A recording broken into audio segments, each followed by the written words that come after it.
విద్యారంగంలో పెరుగుతున్న వాణిజ్యీకరణ, integrated coaching విధానాలపై ఆందోళన వ్యక్తం చేశారు వినియోగదారుల హక్కుల మండలి భారత జాతీయ అధ్యక్షుడు డాక్టర్ వికాస్ పాండే. చిన్న వయసులోనే విద్యార్థులు మానసిక ఒత్తిడికి గురవుతున్నారని అన్నారు. విద్య అనేది కేవలం మార్కులు, ర్యాంకులకే పరిమితం కాకుండా పిల్లల జ్ఞానం, సృజనాత్మకత, వ్యక్తిత్వ వికాసానికి దోహదపడాల్సిన అవసరం ఉందని తెలిపారు.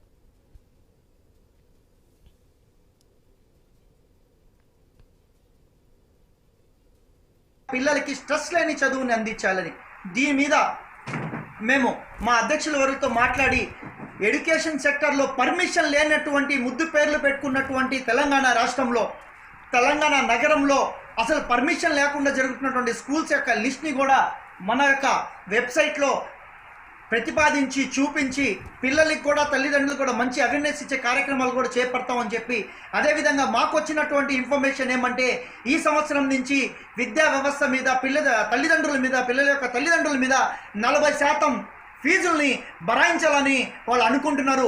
దీని మీద ఉక్కు పాదం తీసుకొని ఈ యొక్క కన్సూమర్ రైట్ కౌన్సిల్ అనేటువంటి ఈ యొక్క విద్యా హక్కు చట్టం సంబంధించినటువంటి ఫీజ్ ఇన్ఫ్రాస్ట్రక్చర్ని కూడా మేము మా యొక్క సిఆర్సిలో వెబ్సైట్లో కూడా మేము ప్రతిపాదించడం జరుగుతుంది.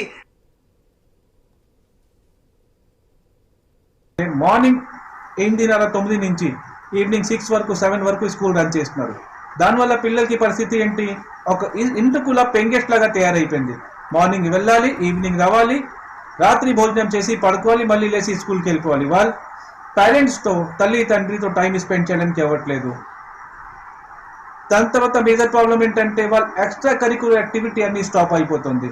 వాళ్ళు స్పోర్ట్స్లో వెళ్ళాలి అనుకుంటే, ఎవరైనా పివి సింధు లాగా తయారవ్వాలి అనుకుంటే, సానియా నెహ్వాల్ తయారనుకుంటే వాళ్ళ టైం ఎక్కడుంది? చదువు వాళ్ళకి చంపేస్తారు విద్యా వ్యవస్థ వాళ్ళు. అది మదర్ ఫాదర్ కూడా వాళ్ళకి ఆలోచన రావట్లేదు. అదే తల్లి తండ్రి వాళ్ళు కూడా ఆలోచన చేసుకోవాలి. ఎందుకు పిల్లల మీద ఎంత బరువు పెడుతున్నారు వాళ్ళు?